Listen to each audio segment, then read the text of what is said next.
মালিক ইয়াউমিদ্দিন, বিচার দিবসের মালিক হচ্ছেন একমাত্র আল্লাহ তাআলা। বিচার দিবস মানে কিয়ামতের কথা বলেছেন। কিয়ামত সংগঠিত হওয়ার জন্য আল্লাহ তাআলা একজন ফেরেশতা নির্ধারণ করে রেখেছেন। একজন ফেরেশতা আল্লাহ তাআলার আদেশে পৃথিবী শুরু করার সময়, পৃথিবী যখন তৈরি করা হয়, এই পৃথিবী তৈরি করার পূর্বে পৃথিবী ধ্বংসকারী ফেরেশতাকে আল্লাহ তাআলা রেডি করে রেখেছেন। হযরতে ইসরাফিল আলাইহিস সালাম, তার হাতে একটা শিঙ্গা দেওয়া হয়েছে। তাকে সৃষ্টি করার পর থেকে শিঙ্গাটা হাতে নিয়ে মুখের ভিতরে দিয়ে তিনি দাঁড়ায় আছেন। যেদিন মহান রব্বুল আলামিনের আদেশ আসবে, ওই দিন তিনি সর্বপ্রথম শিঙ্গার ভিতরে ফুৎকার দিবেন। যখন তিনি শিঙ্গার ভিতরে ফুৎকার দিবেন, সর্বপ্রথম আল্লাহ তাআলার আদেশ পাওয়ার পর হযরতে ইসরাফিল আলাইহিস সালাম শিঙ্গায় যে ফুৎকারটা দিবেন, আল্লাহ তাআলা জানায়া দেন, কুল্লু মান আলাইহা ফানিউ ওয়া ইয়াবকা ওয়াজহু রাব্বিকা যুল জালালি ওয়াল ইকরাম। যেদিন তিনি শিঙ্গায় ফুৎকার দিবেন, ভূপৃষ্ঠে যা কিছু আছে সবকিছু ধ্বংস হয়ে যাবে। আসমান, জমিন, পাহাড়, পর্বত, তরুলতা, খাল, বিল, নদী, নালা, পশু পাখি, আমরা যা কিছু দেখতে পাই, চন্দ্র, সূর্য, তারকারাজি কিছুই থাকবে না। উনি শিঙ্গায় ফুৎকার দেওয়ার সাথে সাথে সবকিছু দুনিয়ার জমিনে ধ্বংস হয়ে যাবে। শুধু তাই নয়,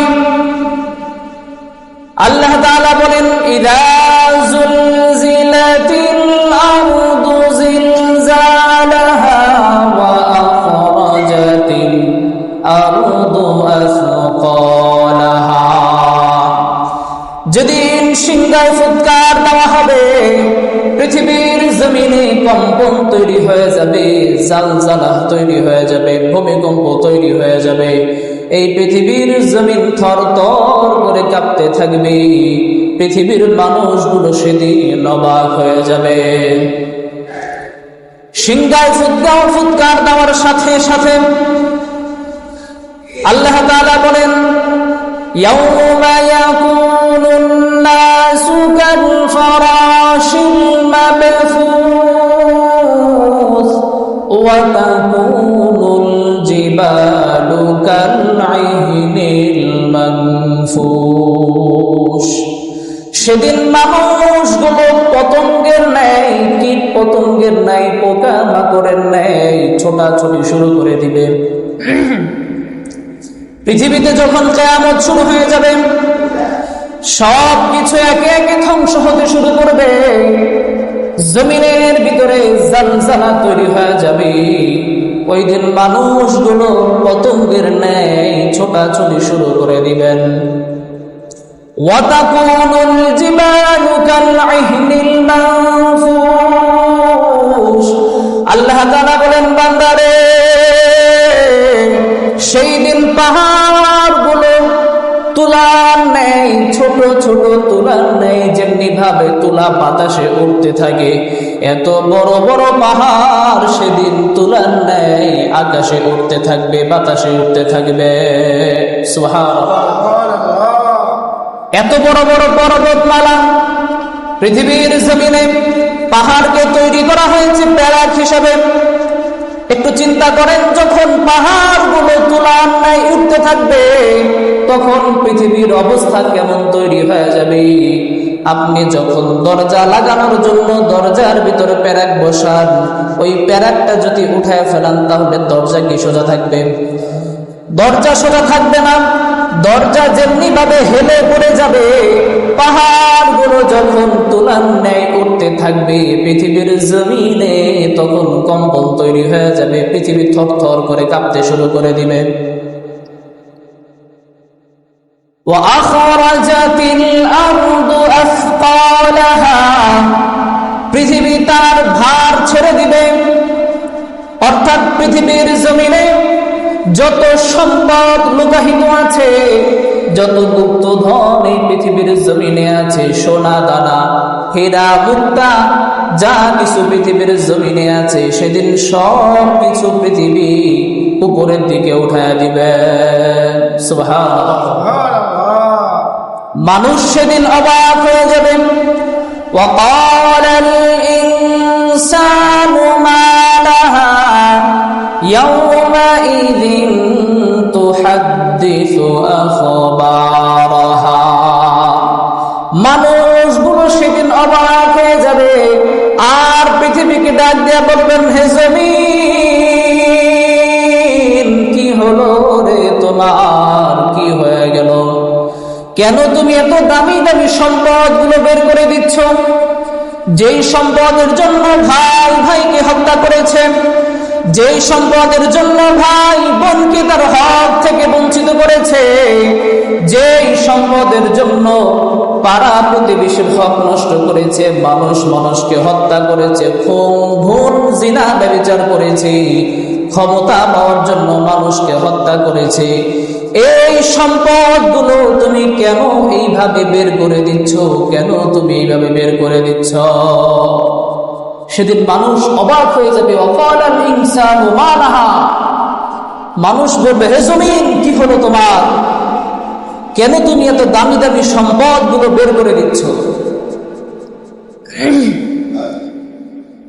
জমিন যখন তার ভার ছেড়ে দিবে, সকল সম্পদ যখন একে একে পৃথিবীর জমিনে উপরের দিকে উঠতে থাকবে, জমিন যেমনি ভাবে বের করে দিবেন, মানুষ অবাক হয়ে যখন জমিনকে প্রশ্ন করবে, ওয়াকালাল ইনসানু মা লাহা ইয়াওমাইযিন তুহাদ্দিসু আখবারাহা, জমিনকে প্রশ্ন করার পর জমিন একটাই শুধু উত্তর দিবে। জমিন সেদিন বলতে থাকবে, জমিনের জবান খুলে দেওয়া হবে আল্লাহ তাআলার দিকে, আল্লাহ তাআলার কাছে জমিন সেদিন বিচার দেবে আর বলবে, হে আয় আল্লাহ তাআলা, আমি জমিনের উপরে দাঁড়িয়ে অমুক লোকটা অমুক জায়গায় জিনা করেছে, আমি জমিনের উপরে দাঁড়াইয়া অমুক লোক অমুক জায়গায় মানুষকে অন্যায়ভাবে হত্যা করেছে, আমি জমিনের উপরে দাঁড়াইয়া তারা মদ পান করেছে, জিনা ব্যভিচার করেছে, জুলুম করেছে। জমিন যেদিন আল্লাহ তাআলার কাছে একে একে প্রত্যেকটা মানুষের ব্যাপারে আল্লাহ তাআলার কাছে বিচার দিতে থাকবে, আর মানুষ সেদিন পাগল পারা হয়ে যাবে রে। আর জমিনকে বলবে, হে জমিন, তোমার কি হয়ে গেল? হে জমিন, তোমার কি হয়ে গেল?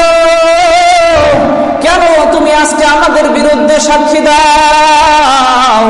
আমরা তো তোমার উপরে বিচরণ করেছি, আমরা তো তুমি জমিনের উপরে ছিলাম, তুমি জমিনের সাথে আমাদের সম্পর্ক মাটির সম্পর্ক, আমাদেরকেও তো মাটি দিয়ে তৈরি করা হয়েছে, কেন তুমি আজকে আমাদের বিরুদ্ধে আল্লাহ তাআলার কাছে সাক্ষী দাও? জমিন একটু বলে দাও, একটু বলে দাও। জমিন সেদিন ডাক দিয়া মানুষকে জানায়া দেবে, বিআন্না রাব্বাকা আওহা লাহা, জমিন সেদিন বলবে, আমি তো নিজে থেকে কিছু বলি না, আমার জবান আল্লাহ তাআলা খুলে দিয়েছেন, আল্লাহ তাআলা আজকে আমাকে বলার সুযোগ করে দিয়েছেন, এই জন্য আমি আজকে তোমাদের ব্যাপারে বলতে পারি। সুবহানাল্লাহ। সেদিন এই জমিনের জবান খুলে দেওয়া হবে, জমিন প্রত্যেকটা মানুষের ব্যাপারে আল্লাহ তাআলার কাছে রিপোর্ট করবে, আল্লাহ, তোমার অমুক বান্দা আমি জমিনের উপরে দাঁড়াইয়া অমুক জায়গায় জিনা ব্যভিচার করছে, অমুক জায়গায় দাঁড়াইয়া মানুষের হক নষ্ট করছে, মানুষকে অন্যায়ভাবে খুন করেছে, অন্যায়ভাবে মানুষকে হত্যা করেছে। কি উপায় হবে সেদিন একটু চিন্তা করেন। এখন অনেকের মনে প্রশ্ন আসতে পারে, যে আমাদের যে হায়াত, তখন তো আমরা কেউ থাকবো না,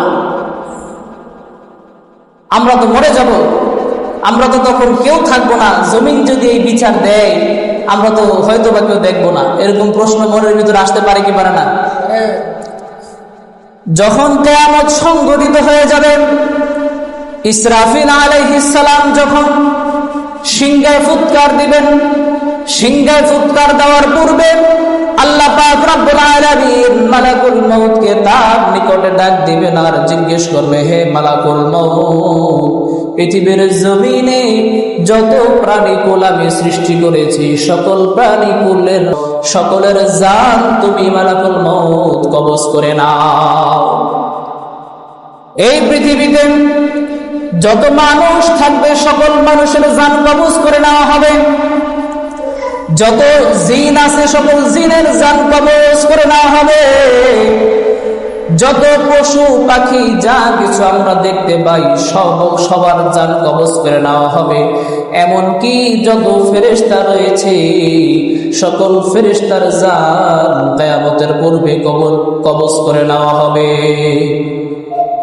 কেউ থাকবে না, সবার জান কবজ হয়ে যাবে। আরশ বহনকারী ফেরেশতাও সেদিন বেঁচে থাকবে না।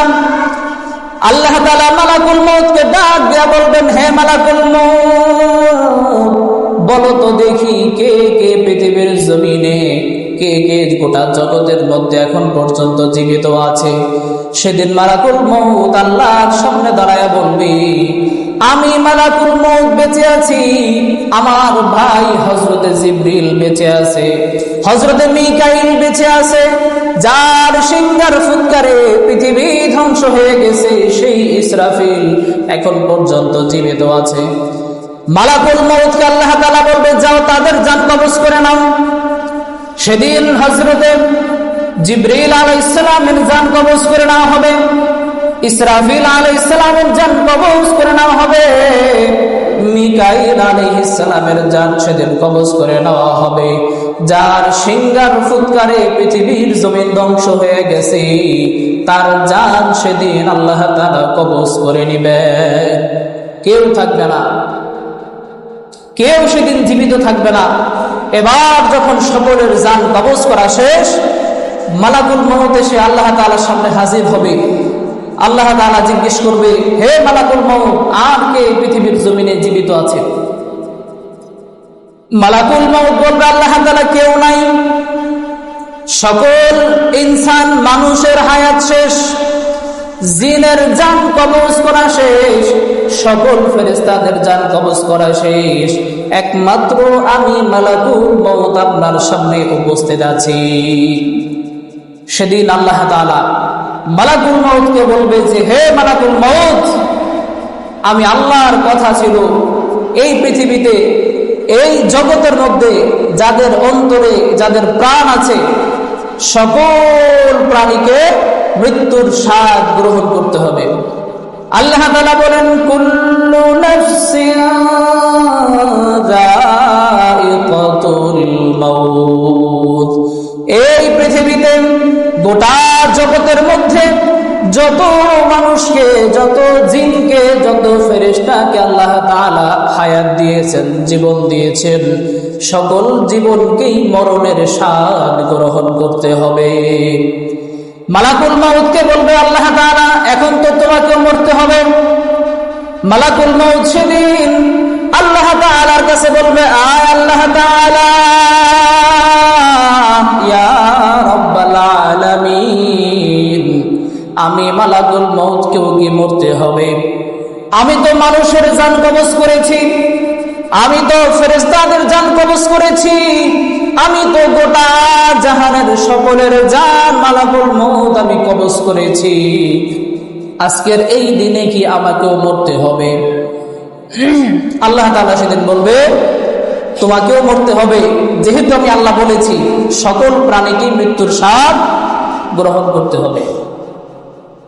মৃত্যুর কথা শোনার পর মালাকুল মউত আল্লাহ তাআলার সামনে দাঁড়ায় আল্লাহর রাসূল সাল্লাল্লাহু আলাইহি ওয়াসাল্লাম বলেন, হে আমার উম্মতেরা, তোমরা শুনে নাও, ওই দিন যদি পৃথিবীর জমিনে কেউ অবশিষ্ট বেঁচে থাকতো, মালাকুল মউতের চিৎকারের শব্দে কানের পর্দা ফেটে মস্তিষ্ক বের হয়ে গিয়ে তারা মারা যাইত। সুবহানাল্লাহ।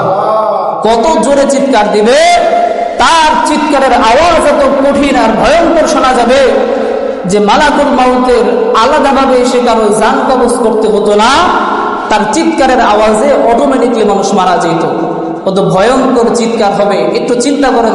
তাহলে যেই লোক একটা বিষয় মনে করেন, আপনি জানেন কাজ করতে কতটা কষ্ট। আমাদের দেশ থেকে অনেক মানুষ লিবিয়া হইয়া ইতালি যায় না? হ্যাঁ। তো এই যে একটা ভয়ঙ্কর জার্নি, আপনার জঙ্গল, সাগর, এরপরে কত ডাকাতের হাত থেকে যদি কেউ ছাড়া পেয়ে যাইতে পারে, ওই লোকটা কি আর জীবনে কোনোদিনও চাইবো এই পথে কেউ আসুক?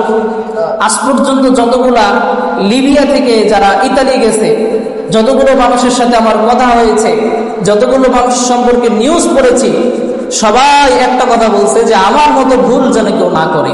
তার মানে কি, যে কষ্ট অনুভব করে যে কাজের জন্য, সে চায় না অন্য কেউ এই কাজ করে কষ্টটা পাক, ঠিক কিনা? মালাকুল মউত সেদিন এই জন্যই এত কঠিন ভাবে চিৎকার দিবেন, কারণ তিনি যখন মানুষের জান কবজ করেছে, তখন জান কবজ হওয়া যে কত কষ্টের তিনি তো নিজ স্বয়ং চোখ দিয়া দেখেছে, নিজে উপস্থিত থেকে এই কষ্টটা অনুধাবন করেছে। সে নিজে এই কষ্টটা অনুধাবন করেছে। এই জন্যই সে বলতেছে যে আল্লাহ আজকে কি আমারও মরা লাগবে? এই কথা বলে চিৎকার দিবে। আল্লাহ তাআলা বলবে, হ্যাঁ মালাকুল মউত, আজকের এই দিনে তোমাকেও মরতে হবে, আর তোমার জান কবজ করার জন্য আমি আল্লাহর একটা হুকুমি, একটা ইশারাই যথেষ্ট। সুবহানাল্লাহ। মালাকুল মউতের জান কবজ হয়ে যাবে, কেউ সেদিন থাকবে না, কেউ সেদিন থাকবে না। আল্লাহ তাআলা বলবেন, সেদিন ডাক দিয়া বলবেন, আইনাল মুলুক, কোথায় দুনিয়ার রাজা বাদশারা, কোথায় আজকে দুনিয়ার ক্ষমতাশীল মানুষগুলো, যাদের ক্ষমতার পাওয়ারে জমিন থর থর করে কাঁপত, যাদের ক্ষমতার কারণে মানুষ ঘরে ঘুমাইতে পারত না, যাদের ক্ষমতার পাওয়ারে মানুষ শান্তিতে বসবাস করতে পারত না, আজকে কোথায় তারা? আইনাল মুলুক, কোথায় দুনিয়ার রাজা বাদশারা, স্বৈরাচার শাসক, জুলুমবাজ মানুষগুলো, তোমরা কোথায়? আজকে আমি আল্লাহর সামনে উপস্থিত হও। আপনারা যদি আমার কথা বুঝে থাকেন তাহলে বলবেন, ওই দিন আল্লাহর এই ডাকে সাড়া দেওয়ার মতো কেউ বেঁচে আছে? কেউ আছে? কেউ সেদিন সাড়া দিতে পারবে না। কেউ নাই, একমাত্র আল্লাহ তাআলা জীবিত আছে। সব শেষ হয়ে গেছে, গোটা জগতের আর কেউ নাই। আল্লাহ তাআলা সেদিন বলবেন, লিমানিল মুলকুল ইয়াউম লিল্লাহিল ওয়াহিদিল কাহ্হার। আজকের এই দিনের রাজত্ব কারো না। আজকের এই দিনের রাজত্ব হচ্ছে আমি আল্লাহর।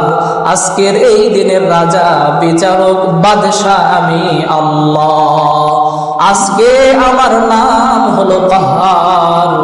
আমি শুরুতেই সূরাতুল ফাতিহার 2 নম্বর আয়াত তেলাওয়াত করেছিলাম, আর রহমানির রহিম, তিনি করুণাময়, দয়ালু।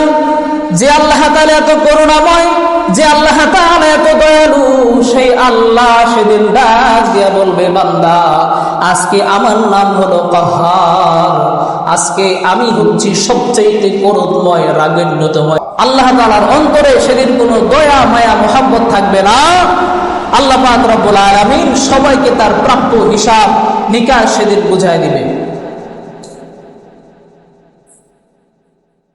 আমি শুরুতেই সূরাতুল জিলজালের প্রত্যেকটা আয়াত বলতেছিলাম আর অর্থ বর্ণনা করতেছিলাম। আল্লাহ পাক রব্বুল আলামিন সূরা জিলজালের ভিতরে বলেন, লিউরাউ আমালাহুম ফামান ইয়ামাল মিসকালা যাররাতিন খায়রান ইয়ারাহ ومن يعمل مثقال ذرة شرا يره। আল্লাহ পাক রব্বুল আলামিন বলেন, যখন পৃথিবীতে কিয়ামত সংঘটিত হয়ে যাবে,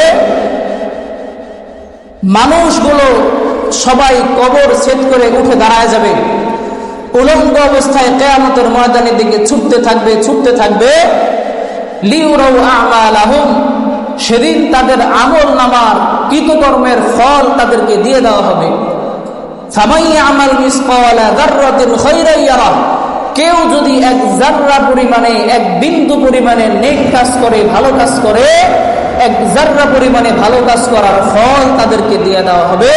আর কেউ যদি এক বিন্দু পরিমাণে খারাপ কাজ করে, এক জাররা পরিমাণে খারাপ কাজ করে, সেই খারাপ কাজের ফল হিসাব সেদিন তাদেরকে বুঝায় দেওয়া হবে।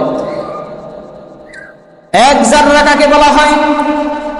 একটা বালু কোনাকে যদি 70টা ভাগ করা হয়, একটা বালু কোনাকে 70টা ভাগ করলে ওই 70টা ভাগের একটা ভাগকে জাররা বলা হয়। এতটুকুন ভালো কাজ যদি কেউ করে থাকে, এতটুকুন ভালো কাজের প্রতিদান, এতটুকুন ভালো কাজের খবর আল্লাহ তাআলা সেদিন তাদেরকে জানায় দিবেন। সুবহানাল্লাহ। আল্লাহ তাআলা সেদিন আমলনামা হাতে দিয়ে দিবেন। যারা নেককার তাদেরকে ডান হাতে দিয়ে দেওয়া হবে, আর যারা বদকার তাদের বুক ছিদ্র করে পিছন দিক থেকে বাম হাতে তাদের আমলনামা দেওয়া হবে। আর বলা হবে, ইকরা কিতাবাক কাফা বিনাফসিকাল ইয়াউমা আলাইকা হাসিবা। আমলনামা দিয়া বলবে, আজকের এই আমলনামা তুমি নিজেই পড়ো, তোমার আমলনামা তুমি নিজে পড়ার জন্যই নিজেই যথেষ্ট হয়ে যাবে। সুবহানাল্লাহ বলবেন না? যারা ডান হাতে আমলনামা পাবে তারা তো বহুত খুশি। আমলনামা নিয়ে মানুষকে দেখাবে আর বলবে, দেখো দেখো দেখো, আমার আল্লাহ আমাকে আমার ডান হাতে আমলনামা দিয়েছে, অর্থাৎ আমি তো জান্নাতে চলে যাব। আমার দুনিয়ার সকল কষ্ট শেষ, কিয়ামতের সকল কষ্ট শেষ। এখন আমি শুধু আমার ফলাফল ভোগ করব, আল্লাহর জান্নাতে প্রবেশ করে নাজদে আমদ ভোগ করব। সুবহানাল্লাহ। আর যারা বাম হাতে আমলনামা পাবে তারা বলবে, মালি হাদাল কিতাব লা ইউগাদিরু সগীরাতান ওয়ালা কাবীরাতান ইল্লা আহসাহা। তারা বলবে, কেমন কিতাব, কেমন কিতাব, যার ভিতরে ছোট থেকে ছোট, বড় থেকে বড় কোনো গুনাহের কথা লেখা বাদ নাই। আমি জীবনে যা কিছু করেছি, যা আমার নিজের মনেও নাই, সব কিছু আল্লাহ তাআলা এই কিতাবের মধ্যে লিপিবদ্ধ করে রেখেছে। সব কিছু এই কিতাবের মধ্যে লিপিবদ্ধ করা থাকবে। অর্থাৎ অন্যায় করে, দুনিয়ার জমিনে জুলুম করে, জিনা ব্যভিচার করে, নেশাগ্রস্ত হয়ে, কোনো মানুষকে ক্ষতি করে, কোনো মানুষের বিরুদ্ধে ষড়যন্ত্র করে দুনিয়াতে পার পেয়ে গেলেও আল্লাহর আদালতে সেদিন ধরা পড়ে যাব। এজন্য মুসলমান ভাইয়েরা, আবার আজকে আমার আলোচনার মূল উদ্দেশ্য হচ্ছে, এই পৃথিবী যেহেতু ধ্বংস হয়ে যাবে, কিয়ামতের ময়দানে আমাদেরকে উপস্থিত হতে হবে। কিয়ামতের ময়দানে উপস্থিত হওয়ার পূর্বে, পৃথিবী ধ্বংস হওয়ার পূর্বে নিজেরা নিজেদের আমলনামাকে সুন্দর করে ফেলি, নিজেদের জীবনটাকে আল্লাহ ও আল্লাহর রাসূলের আদেশ নিষেধ মেনে গড়ে তুলতে পারি। আল্লাহ পাক রব্বুল আলামিন আমাদের সবাইকে তৌফিক দান করেন। সকলে পড়ি আমিন। ওয়া আখিরি দাওয়ানা আলহামদুলিল্লাহি রাব্বিল আলামিন। যারা